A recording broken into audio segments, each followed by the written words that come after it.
কিসের আশায় আবু সাঈদরা জীবন দেয়? কিসের আশায় ৮-১০ বছরের শিশুটা কৈশোরটা রাস্তায় ট্রাফিক পাহারা দেয়?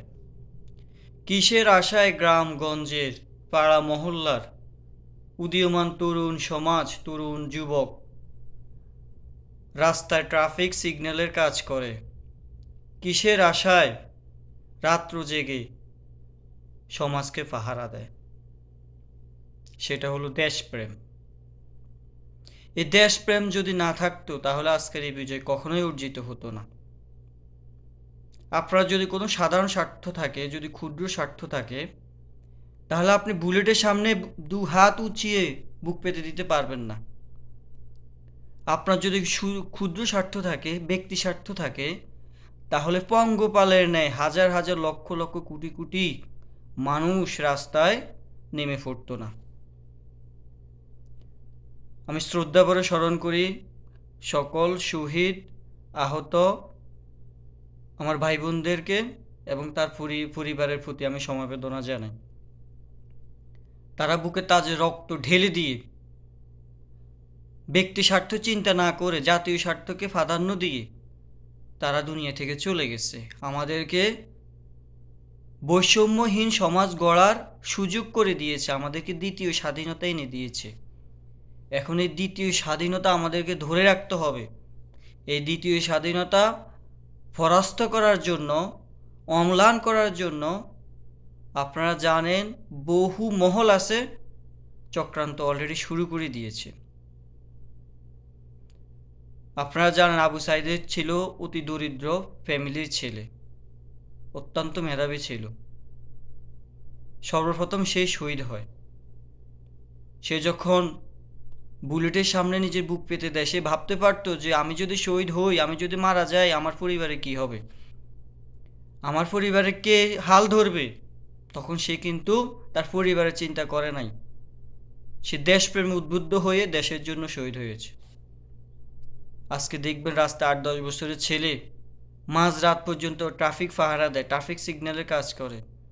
বলেন ৮-১০ বছরের ছেলে কিসের স্বার্থ থাকতে পারে? কোন আশায়, কোন নেশায় সে দেশের জন্য কাজ করতেছে? আপনারা বিবেককে জাগ্রত করেন। যদি ব্যক্তি স্বার্থকে প্রাধান্য দেন তাহলে স্বাধীনতা ধরে রাখতে পারবেন না।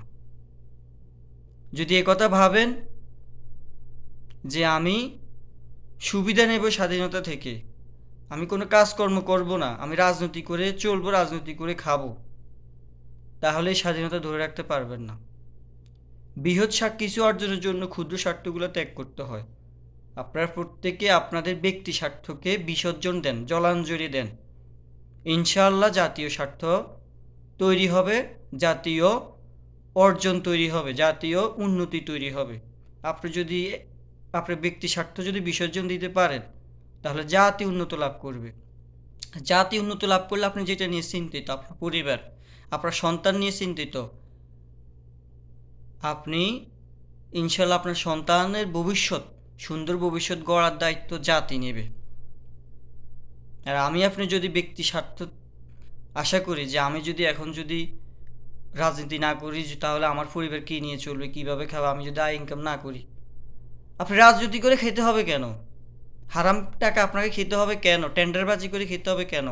চাঁদাবাজি করে আপনাকে খেতে হবে কেন? মানুষকে মেরে আপনাকে খেতে হবে কেন? আল্লাহ আপনাকে দুইটা হাত দিয়েছে, চোখ দিয়েছে, নাক দিয়েছে, বিবেক দিয়েছে, আপনি অন্য কিছু করে খান, কর্ম করে খান। তাহলে তো আজকের এই দেশের এই বেহাল দশা হয় না, করুণ পরিণতি হয় না। আজকে যারা রাজনীতি করে, বড় বড় এমপি মন্ত্রী, আপনার সকলে জানেন প্রত্যেকে হাজার হাজার কোটি টাকা দুর্নীতি করে দেশ থেকে অনেকে চলে গেছে, অনেকে যাওয়ার জন্য চেষ্টা করতেছে, অনেকে ধরা পড়তেছে। আর তাদের সকল অপকর্ম ধীরে ধীরে ফাঁস হচ্ছে, সামনে আরও হবে। এখন আমার মাঝে কি সেই চিন্তা আছে আমরাও এইভাবে রাষ্ট্র পরিচয় গঠন করে আমরাও এইভাবে হাজার হাজার কোটি টাকা আত্মসাৎ করব? অথবা গ্রামগঞ্জের নেতার মতো চাঁদাবাজি, টেন্ডারবাজি, লুটতরাজ মানুষের মাথায় বাড়ি দিয়ে খাবো? তাহলে দেশ আগাবে না। এই স্বাধীনতার কোনো দাম নাই, এতগুলা শহীদের কোনো দাম নাই। আমি আপনি যে স্বপ্ন দেখতে পারি নাই সেই স্বপ্ন দেখতেছে এখন বর্তমানে ছাত্র সমাজ, তরুণ সমাজ। আমি প্রত্যেকের কাছে বিনীতভাবে হাত জোড় করে অনুরোধ করব, আপনার ব্যক্তি স্বার্থকে বিসর্জন দেন, জাতীয় স্বার্থকে প্রাধান্য দেন।